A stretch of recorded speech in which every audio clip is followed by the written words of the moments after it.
Chapter 4 Don't Need Someone Else to Raise My Son. At the QR International Group, a mysterious acquisition team was negotiating with the owner Jack in the conference room. The latter finally signed the acquisition contract at a price of $10 billion. As of yet, no one knew that the boss of QR International Group had been replaced.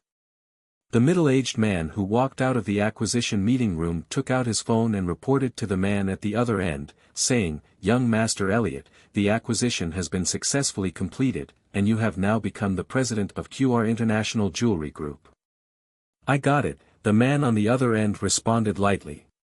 In order to fulfill his promise to his grandmother of pursuing Anastasia, Elliot spent $10 billion to acquire the company she was working at. Only Anastasia could refuse the wedding proposal, so in the process, he had to show his grandmother what he had done.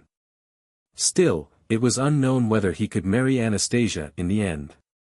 Elliot hoped that Anastasia would reject him. After all, every good marriage needed to be based on a foundation of mutual emotional interest. Otherwise, it would be meaningless to live together without any love in the relationship. At this point, Anastasia didn't know that her boss had changed. In the next few days, she found a private kindergarten for her son nearby and sent her son there so that she was free to work. The little boy was interested in the new school, so with a bag on his back, he took the teacher's hand and skipped into the classroom. "Is that your son? He's so handsome. I've never seen such a good-looking boy," a mother commented in amazement. Anastasia pursed her lips and smiled. She was naturally happy as a mother when someone praised her son's good looks. At Bourgeois, Anastasia came to work on her first day. As a designer sent by the design department, she enjoyed many perks. For example, she had a dedicated office and a capable assistant herself. Moreover, she only designed custom designs exclusively for a select few and not for the masses.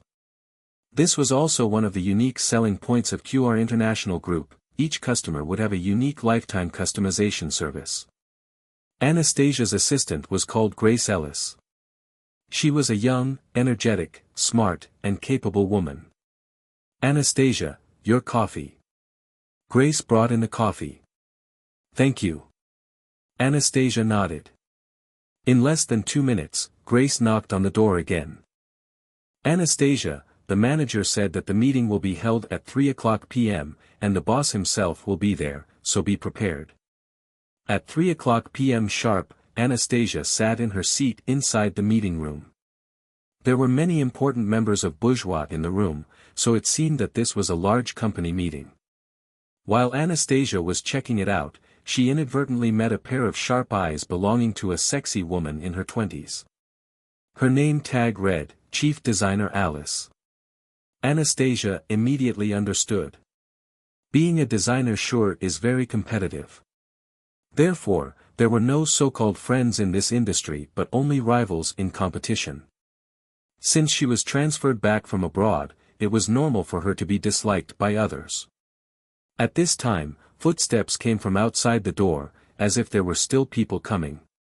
The door of the conference room was then pushed open, and the first person who came in was a tall man with a straight figure who was dressed in a well-cut suit. He had angular features and exuded a strong aura. After he came in, he walked over to the main chair and sat down. Without needing to say a word, his majestic aura made his powerful identity known to everyone. When everyone saw him, there was an instant silence below the stage. "Why is the big boss different today?" The female designers in the audience were all surprised and excited as they felt butterflies in their stomachs when they looked at the handsome man. As for Anastasia, she was also surprised. Isn't the boss of Bourgeois someone in his early 50s? Why is this man so young? At this time, the vice president of the company, Larry Young, coughed lightly. "Let me introduce all of you to Mr. Elliot Pressgrave. He is now the CEO and chairman of QR International Group. From now on, he will take over all the affairs of Bourgeois. Everyone, please give him a warm welcome." There was a sudden collective gasp from the audience. "Elliot Pressgrave? He bought QR Jewelry Group. While others were gasping in shock and confusion, Anastasia instantly raised her head and stared at the man in question, who happened to be looking at her too. Elliot had a pair of extremely deep eyes that were as sharp as an eagle's, so others did not even have the courage to look at him. However, Anastasia had the guts, and she had probably guessed why this man appeared here. Could it be that as long as I don't accept the Presgrave family's repayment, they will continue to appear around me? Did I not make myself clear enough? Let's start the meeting. You will preside over the meeting. Elliot retracted his gaze and said to Larry beside him. The women present were so excited that their gazes shone. This man truly exuded an unparalleled superiority from head to toe, and he was also extremely wealthy. Thus, he was the man that every woman in the country dreamed of marrying. Anastasia also didn't listen to the content of the meeting because she was absent-minded. When she looked up from time to time, she found that the man was looking at her, which made her uncomfortable. Soon, all the people in the meeting discovered this. Why did Elliot only stare at Anastasia alone? Was it because she was young and beautiful? Instantly, all the women stared jealously at her. It seemed that Elliot's special treatment of her made them angry. Anastasia really wanted to shout and stop Elliot from looking at her. Nevertheless, she still endured it.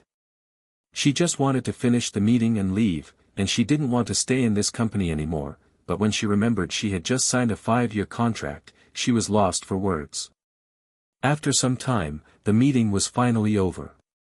Anastasia was the first to rush out of the conference room. She returned to the office feeling agitated. At this moment, there was a knock on her office door. As soon as she turned around, Elliot pushed the door open and came in. Immediately, she glared at him, feeling annoyed at his presence. Is there something you need, President Presgrave? Anastasia sat down in her chair, seeming a little impatient, and did not give him the respect one should give their boss at all. Hearing that, Elliot pulled the chair across from her desk and sat down gracefully with an air of arrogance and superiority. Then, he said coldly in a magnetic voice, Miss Tillman, let's talk. Are we talking about work? Anastasia asked with raised eyebrows. You should know that I was kidnapped when I was 5 years old. It was your mother who gave her life to save me, and I survived. For this, the Presgrave family is forever grateful and wants to repay you. Just say the word, and I will try to satisfy your requests. Elliot looked at her calmly while expressing his thoughts.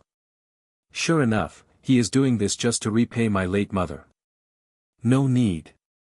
My mother saved you because it was her responsibility as an officer. You don't need to repay me, and I won't accept it. Anastasia refused firmly. I heard that you have a son. If you want, I can raise him with you and take care of him. Elliot proposed with narrowed eyes. Anastasia suddenly raised her head to look at the man opposite her, and at this moment, a sudden thought flashed in her mind. Huh. She actually thought for a moment that her son looked like this man. Their facial features, eyes, temperament, and even their hair were similar. How weird. I don't need someone else to raise my son for me. Anastasia refused again.